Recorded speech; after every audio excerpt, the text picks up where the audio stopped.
Okay, who wants to start? Simon Peach. Hi, Ruben. Commiserations. How do you go about assessing that and the damage that does to Manchester United moving forward? In the future, I'm not going to talk about the future because tonight we need to deal with the loss in the pain of losing this match. What I can say that I think was clear we were the better team, but then we managed not to score again, and that is really hard to win football matches. But the guys tried everything to win the game. The future will have time to assess everything. Simon.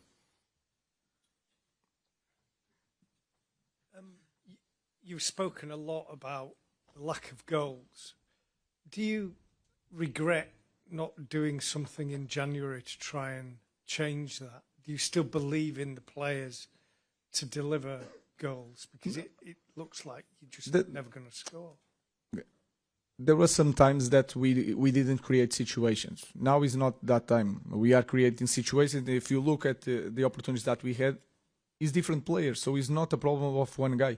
We are not scoring goals. The goalkeeper did a great job. So of course I'm confident in my players. It is my job to improve my players, and to arrive in January to make a lot of changes was not possible because all the problems that we have to deal with that. And then I had to assess the team. So the problem is not just one player. We are missing chances with all the players. Samuel. Ruben, Alejandro Garnacho did more in his first couple of minutes than Mason Mount did in 70-odd minutes. I appreciate selection calls can be tricky, but looking ahead, do you think you've got to be a bit more proactive with your style of play rather than more pragmatic? What do you mean? Well, it feels like Garnacho is more of a goal threat, and I mean, obviously, as I said, it's difficult with selection calls, but he comes on, he has an opportunity. Mason Mount wasn't really involved in. How many times we had this conversation? It was the opposite. Some players that come in, like Mason Mount against Bilbao, change the game. So now is easy to say who missed the big opportunity in the first half against Bilbao. Yeah, it was Garnacho. Football is like that. Of course, now is easy for us to talk about the lot of views. I just look at the game and try to manage things to improve the team and try to win games. So you can see it both ways. So I remember everything about the past. So it's easy for me to respond to that question. We'll take one on this side here. Okay, but the gentleman at the front, yeah. Sim, boa noite. Pedro Neves de Sousa, CMTV. Eu pedia-lhe uma palavra para Ask a question in either English, Spanish or Basque, please. Em português? No, we only have translations for English, Spanish or Basque. So can you ask it in one of those three languages, please? What do you say to Portuguese people at the moment? And if you want to buy Gyökeres for the next season? I have to speak for our fans, for English people, and for our supporters of Manchester United. So I have nothing to say to the Portuguese people in this moment. I just have to share the pain with our fans. They deserve better. We try everything. About the future, we will see what we are going to do.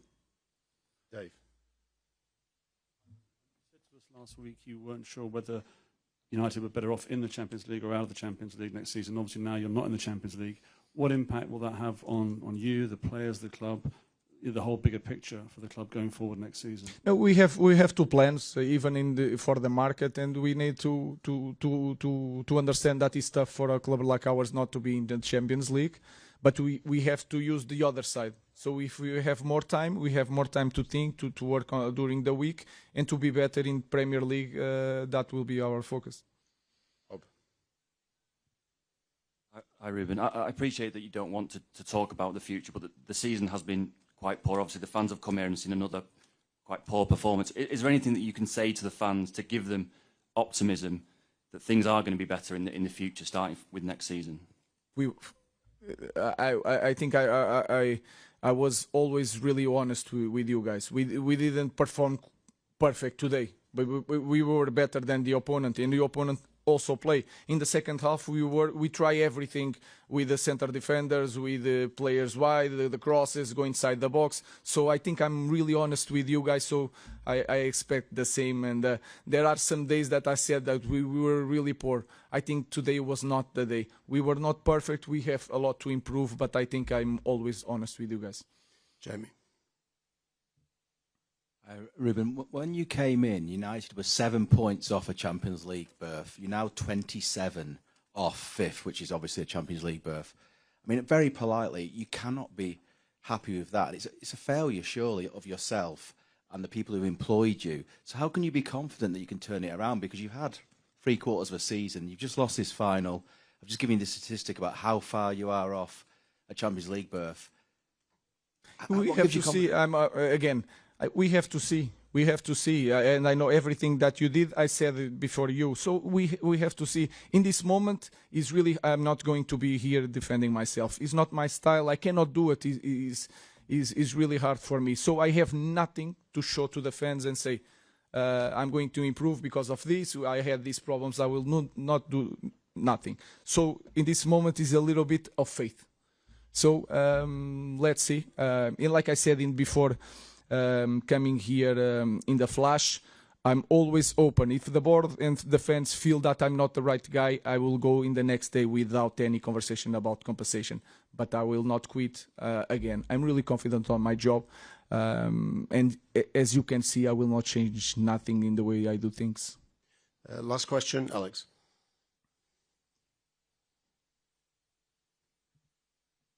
Ruben, you mentioned that you found it difficult to improve the players, having only just come into the club mid-season. What areas can you point to for improvement? Because I think there's a genuine argument that actually the team's gone backwards in the second half of the season, not forwards. Yeah, in some moments I don't agree with that. I think we had some bad results. I think we improved in certain areas. We were competitive in more games that we didn't score in. Sometimes in the small detail we lost some games. I remember a lot of games. I will not try to Nottingham, Wolverhampton. We had create more chances against City at our home. We didn't score. And we lost some games. It's a different way of playing. I try to put the players the best I can. Try to help them. Was really hard on the players, but I also understand. I'm a young guy, but I also understand that if we had in the chances that we had in the second half, if we managed to score one, the game should be different, and our press conference should be so much different. So. I have to deal with that. I understand. I have nothing to show to our fans. I am really honest with that. But again, I will continue to do the things the way I know. Thank you. Thank you. Thank you very much. We'll be back shortly with the Tottenham Hotspur press conferences.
Okay.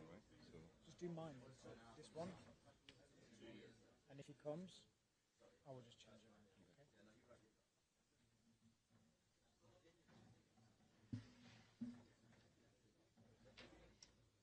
Did everyone drink water? I didn't see. I don't think so. On their own? I sat in here because I didn't know. Yeah. No, so it's fine. No? As long as he's close to one.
Good evening, everyone. Welcome to the post-match press conference of the winning 2025 UEFA Europa League coach, Ange Postecoglou. Thank you. Thank you. Ali, starts off. Congratulations, Ange. I mean, you've told these players throughout they were going to do something special this season. How does it feel to see that realised? Yeah, look, it's hard sort of to put into words the emotions. Super proud of the players. To quote my favourite Australian Prime Minister, Paul Keating, he said, after an unlikely victory, he said, this is one for the true believers. And this is certainly one for the true believers. And that means, an unbelievable group of players who never wavered, never lost faith in me and what we were doing. Unbelievable football staff led by brilliant coaches. People who work at the club, from board down, whether that's Lily Whitehouse or at the training ground, and supporters. I know people think I've got this sort of fractious relationship, but every supporter I ever bumped into was just so kind in reassuring me that, they believed in what I was doing. I'd never felt, I understand the disappointment we've put them through this year, particularly in the league, but, just seeing them tonight, the impact it has on them. Some of them, it's obviously 17 years since our last trophy, 41 in Europe. Some of them have never had a night like this. So, but, it's a reward for them. And, finally to my beautiful wife and my boys and my family, my friends who, they're all my inspiration because I'm kind of the front man. It's easy for me to sort of take on the responsibility, but they've got no choice but to come along for the ride, and just seeing them out there now on the pitch, smiling faces, couldn't be happier. Congratulations. I know you've not wanted to make this Europa League run about you, but is this your biggest achievement? You've had some amazing achievements in your career, but given the circumstances, given it sort of became this all or nothing match, is it your biggest achievement? Look, I feel if I say that, then it diminishes, not for me, the other achievements, but the people I shared them with. But it's definitely been the toughest thing I've ever done, without a shadow of a doubt. And I knew that going into it. You know better than me that this club's had some unbelievable world-class coaches, world-class players, and they haven't had a night like this. So I knew what I was taking on. And it's fair to say that it's been really challenging because, wherever else I've had success by this stage, I've kind of had the faith and trust of everybody. And here it's been different. And I understand that's not a criticism. It's just, I think, because of the club and the way it's sort of its recent history or its history, I don't think they could always ever go all in on one person. And for me, that's always how it's worked well when, people kind of back my vision. So, but within that, I think when we got to sort of the end of January, the end of the transfer window, and I kind of assessed our situation, I just made a decision there and then that this was the trophy we were going to go for. And, it probably was at odds with what other people at the club sort of believed at the time we should do. And that's understandable. But I just really believed we could win. We could win this. And sort of everything we've done since then, everything we've done at training, everything we've done in terms of the games, the teams I've selected is about making sure when these games came around, the Europa games, that we're in the best possible condition to tackle them. And that's come at a cost for sure in the league, and I've got to take the responsibility for that. But I just felt like the end game of winning something was more important, and it was the only way I was going to do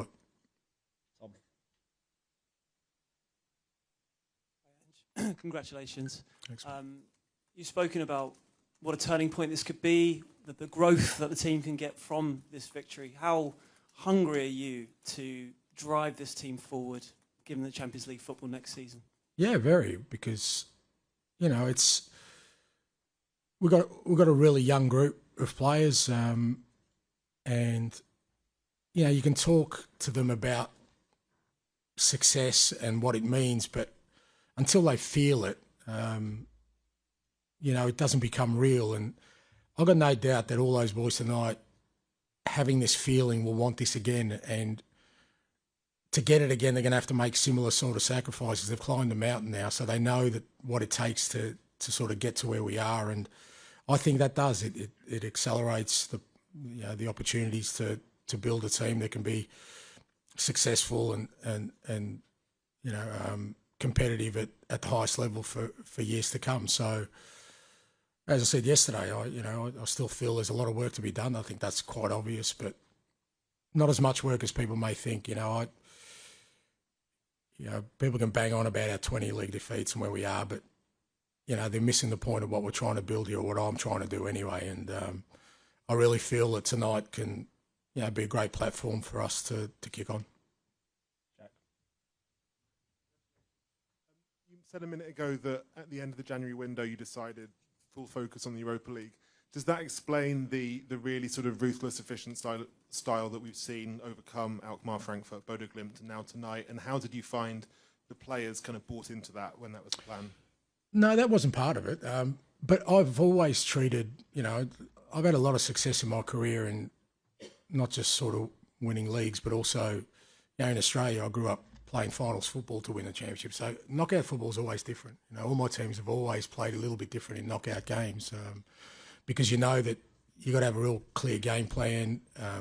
Big games come down to moments. You've got to limit the moments of the opposition. You've got to change your approach. And the players embraced that, because, that was always going to be our approach in Europe, and it's why we did well in the Carabao Cup as well. We beat some decent teams in the Carabao Cup, including City, including United, and we beat Liverpool in the first leg, played a similar way.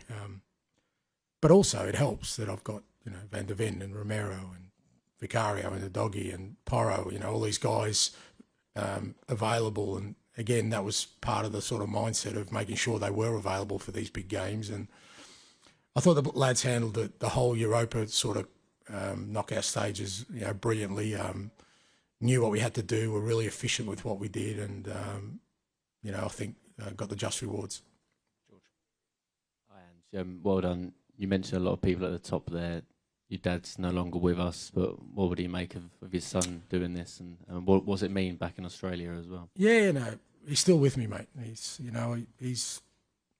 His voice is in my head all the time, and as I get older, I look in the mirror, I see his face sometimes, which is frightening as it seems. He's with me all the time, mate. My dear mum's in Greece with my sister, and my nephews. I'm sure they're over the moon, and it's massive in Australia and in Greece. I've got family in both countries and friends in both countries, and they've been along for the journey the whole way. And it's hard because I'm big enough and ugly enough to take whatever comes my way, but they get hurt when people sort of come at me, and they pay the price, particularly those closest to me, my beautiful family and my friends, and they want to defend me. And I keep telling them it's a small price to pay when you have nights like this. And I've been fortunate. I've had plenty of nights like this, and just seeing them tonight. And I know everyone in Australia, they would have got up early in the morning. They'll be buzzing, and people in Greece, and more importantly, the people here with me.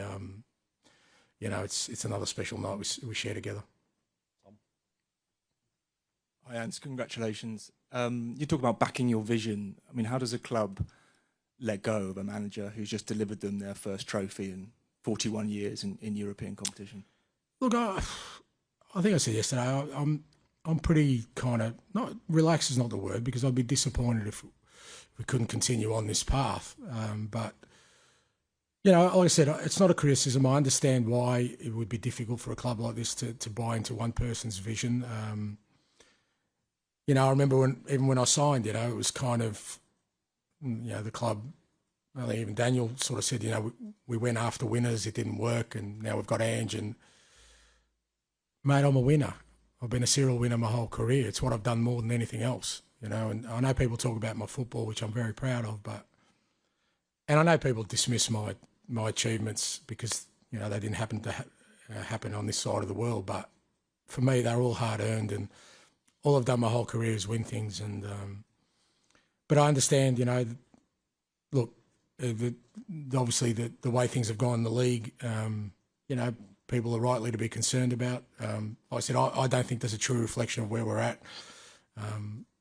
But whatever happens, I said my own sort of belief in what I do doesn't waver, and I'll continue to kind of push on to do what I do. Ange, well done. It was noticeable at the end, the players were celebrating with unbridled joy. You were standing back quietly. Is that just your style, or was there an element of relief as well? Oh, there's huge relief. I mean, you ask any manager, and I'm telling you that's the biggest feeling, because you carry the weight of responsibility. I mean, you know, I think this is maybe our 59th game or 60th game this year. That means me and Anthony have been in front of you guys 120 times, you know, plus the extras that we do. I mean, that's probably 150, 160 times I've been a spokesman for this football club this year. And I know everything I say is important. Fair to say I don't always get it right. So all that kind of responsibility weighs on your shoulders. And so it is. It's relief, but also I'm a lot older than those guys, mate. And I've learned to understand that what makes nights like these memorable is to remember them. So I kind of stand back and just watch everyone else enjoy it, and that's all I need. James, final one, please. Congratulations, Ange. I know you said you're sort of relaxed about the situation, but can you just give us an idea of what the next few days are like? Is there a meeting planned with Daniel or with the hierarchy? Because you must want some clarity one way or the other. No planned meetings. I haven't had any discussions. No one's spoken to me about anything. Maybe they felt like they don't need to, or they were waiting for this game. Look, what I do know is that I'm going to go back to my hotel room, get my family and friends together, open up a nice bottle of scotch, have a couple of quiet ones, get ready for a massive parade on Friday, play Brighton on Sunday, really important, our last home game. We want to finish strong, and then Monday I'm going on holidays with my beautiful family, because I deserve it. And que sera, sera. Thank you very much. Thank you. Thank you.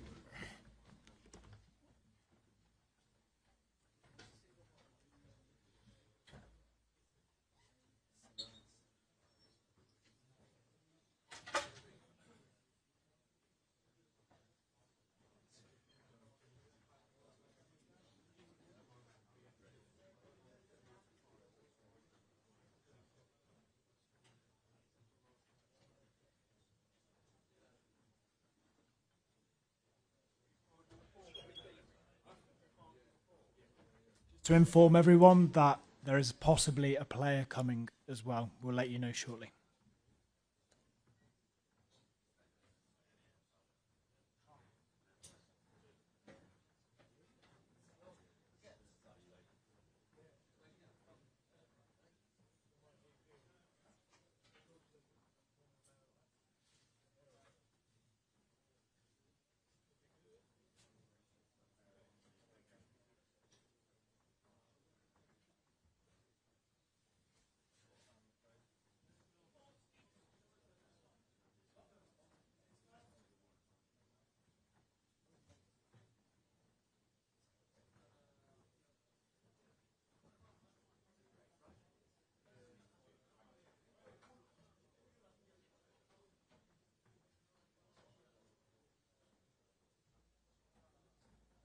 Yeah, I can confirm that shortly a Tottenham player will be appearing here. Thank you.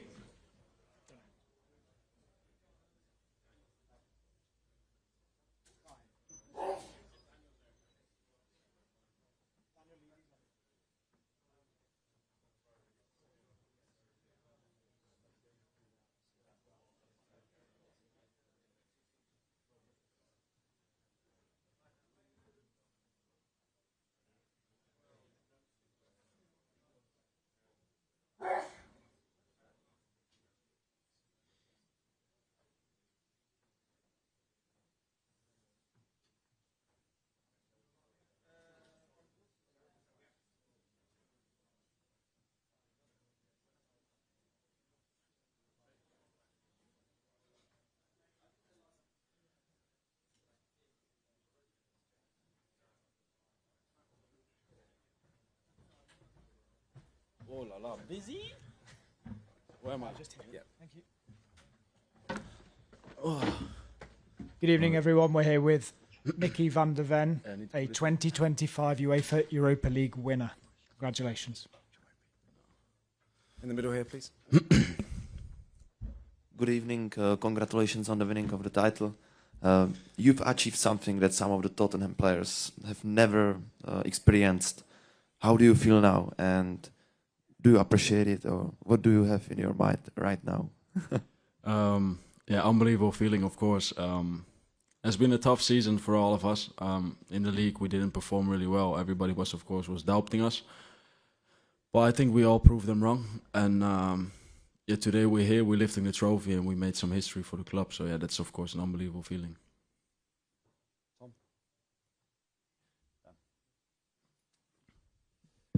Congratulations, Mickey. How have you managed to keep the faith throughout this season, and how much has the manager been a key part of that? Yeah, of course, what I said, like the season was so tough, like in the league. But every time when we played in Europe, we showed our quality and we showed how we can play. And also what you said, the gaffer was a big role in this success. He kept believing in us, the whole staff kept believing in us, and he just made sure we stayed together. And we as a group, we stayed together also, and we kept believing. And till the day of today, we kept believing that we could create history with this group, and we did it today. Congratulations, Mickey. The manager's just said he wants to build on the success next season. Do you feel, as a group of players, that you can have more success under this manager going forward? Yeah, of course, we want to build on. And to be honest, now we just want to celebrate and we want to enjoy this moment. But yeah, of course, we want to do something special also next year. And of course, every year you want to be successful and every year you want to achieve something. But really haven't thought about it, to be honest. But what I said, now we just want to celebrate and we want to do, yeah, like beautiful stuff now. Hi, Mickey. Congratulations. You guys have played an amazingly efficient, pragmatic game in the last few rounds to win this competition. Can you explain like what specifically the plan was and how the manager convinced you to play this way? Of course, you have a plan beforehand, but everybody changed because, yeah, of course, you can say what you expect from the game, but the game is always going to be different. So we wanted to play our own game, and you saw the first half, they created some chances, we created some chances. The game was, I think, a bit 50-50, and we scored our goal. And then the second half, of course, they pressed us more backwards. I think that's normal also when you're 1-0 up and they needed to score. And I think we defended it really well. Yeah, I have to think about like the header from Shaw and then the header from Højlund. But I think we defended it really well. And yeah, we kept the clean sheet again. Like what you said also in the last couple of games in Europe, we proved everybody that we are a really good side. And we played so well the last, of course, like the AZ Alkmaar game away was a tough game, but all the other games we performed so well and we showed everybody that what we could do, and we did the same today in the final. Hi, Mickey. Congratulations. You said before the game that you wanted to silence the banter people. Is the banter, does that now stop? And are Tottenham now no longer a banter club? Probably they will continue, but I don't care anymore. We proved them wrong, and we won a trophy, so they can say whatever they want, and we lifted that trophy today, and that's the most important for us and for the fans and also for the club. Congratulations, Mickey. Can you talk us through that goal line clearance? That looked painful as well. I can tell you it was painful also. I think Vic came out and the ball bounced on his head. I don't know how, to be honest, but the ball came to Højlund, and I was like, I need to go to the goal line, because if he had it over Vic, then it's going to be a goal. And I saw the ball coming, and to be honest, the ball was high, and I was like, I don't know how I'm going to do this. But I just tried everything I could, and yeah, I saved it. And it was all worth it because we kept the clean sheet. Some back issues afterwards, but it's all worth it. George, final question, please. Hi, Mickey. Congratulations. The manager said back in September he always wins things in his second season, and he still believes he can. Kind of now that you've actually done it, what did the squad kind of make of that at the time, and did that give you belief sort of during this run that if he can say that out in public, you know we can definitely do it? Yeah, the gaffer said this, and I think he proved he's done it. So he won again something in his second year, and everybody that was doubting him, everybody that was doubting us, we all proved them wrong this year. And of course, it was a really tough season in the league. We didn't perform well, and it was really poor from our side. Of course, I can say that. I can't say something else than that. But in the league, in Europe, we did so well. And to be honest, I'm really happy that he said I win always things in my second year. We made sure he could keep saying this. So yeah, we're happy for him. We're happy for the team, and yeah, that's it. Thank you very much. Thank you very much, everyone. That concludes tonight's press conferences. Congratulations once again to Tottenham Hotspur. Thank you. Safe journey home.